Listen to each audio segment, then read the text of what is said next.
Okay, good morning. Again, si Dong po ito, no? Ngayon, gumawa po ako ng video nung weekend. Although, gawin po natin ngayon na mas madali po para ma-explain natin, no? Ngayon, ito po ay patungkol doon sa challenge to the jurisdiction of the ICC na pinail po ng mga lawyers ni former President Rodrigo Duterte. Ngayon sinasabi nila na may pagkakaiba po rito sa tinatawag nating jurisdiction over the subject matter at yung exercise of jurisdiction. So ano ba po itong dalawang ito?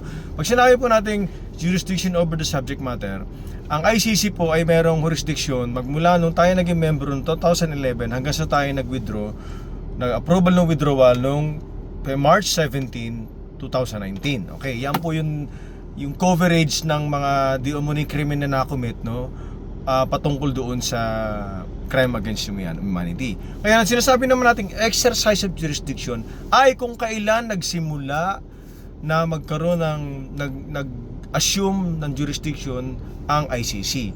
Kaya pag binasa niyo po yung Article 12 ng Rome Statute, kailangan po pag sila ang ICC ay nagsimula, nag-exercise ng jurisdiction, dapat po ang state na involved ay membro pa dapat.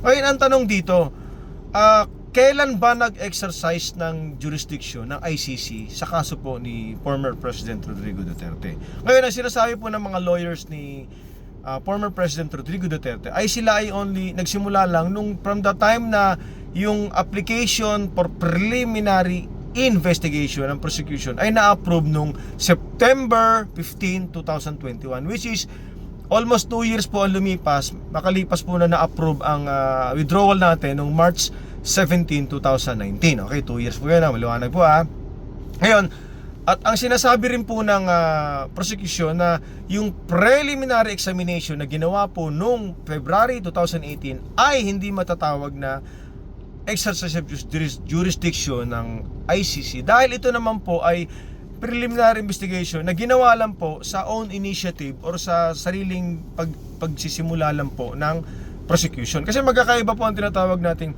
preliminary examination at preliminary investigation. Tandaan nyo, ang preliminary examination nagsimula po ito noong February 2018 at ang preliminary investigation ay na-approve at napayagan lang po ng hukuman ng ICC noong September 15, 2021. Okay. So, alin po dito sa dalawang ito? Yung examination ng 2018 or yung preliminary investigation ng 2021 ang tinatawag nating exercise of jurisdiction. Ngayon, ang posisyon po ng mga lawyers po ni former President Rodrigo Duterte na yung examination, na preliminary examination noong September 2018 ay hindi po yun ang tinatawag natin nagsimula ang exercise of jurisdiction. Bakit?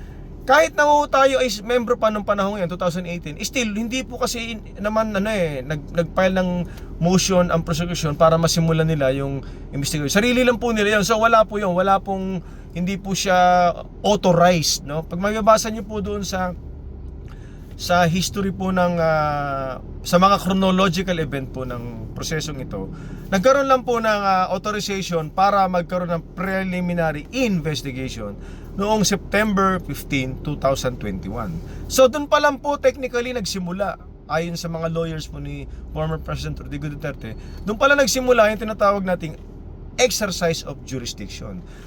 At 2 years po yun makalipas nung tayo nakapag-withdraw na nung March 17, 2019, no?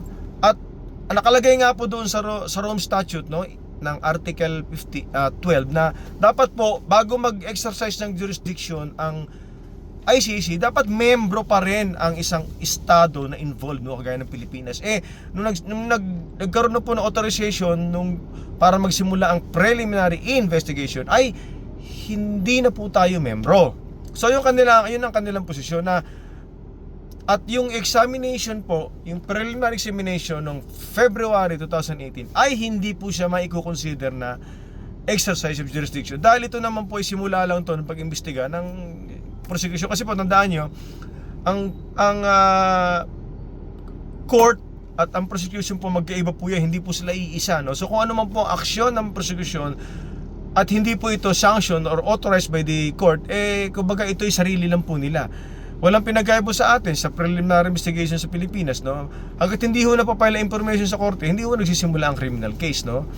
Doon na magsisimula yan pag na-file na information sa korte. Pero yung preliminary investigation sa piskalya ay prelude pa lang po ito sa criminal case. Hindi po siya criminal case yan. Kasi maaari pong makakita ng piskalya ng Pilipinas na walang prima facie evidence, maaari yung madismiss ang kaso. So wala pang criminal case. Parang ganun po dito. So yun po ang yun po ang maliwanag na explanation ko dito, no?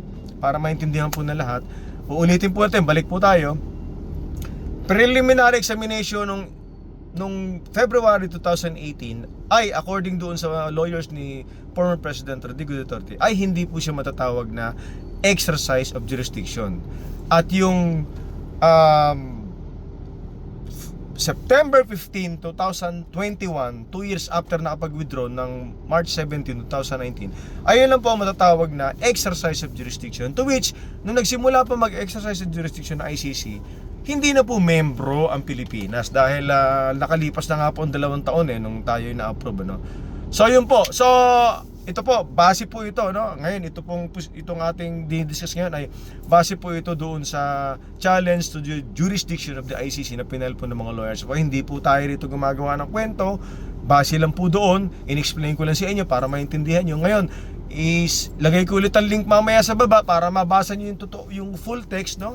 Ito po ay consisting of 38 pages, to mahaba po siya. Mas maganda mabasa nyo para maintindihan nyo yung sinasabi ko. Pero sinimplify ko lang po ngayon para just in case na sabihin ng ICC na wala hong nagkamali, no? Nung nag-exercise kami ng jurisdiction, hindi na membro ang Pilipinas. So maaari yung ma-dismiss ang kaso at kalaunan mapapauwi po ang dating Pangulo Rodrigo Duterte dito sa Pilipinas, no? So yun po ang mga bagay na inulit ko lang po ito para mas madali pong maintindihan, ng karamihan, para naman yung basic lang po yung discussion kasi marami yung technicalities, technical terms, legal terms na medyo komplikado, mahirap ma-appreciate po ng iba sa atin, no? Okay, maraming salamat po at magandang umaga po sa inyo lahat at mabuhay po kayong lahat. God bless po.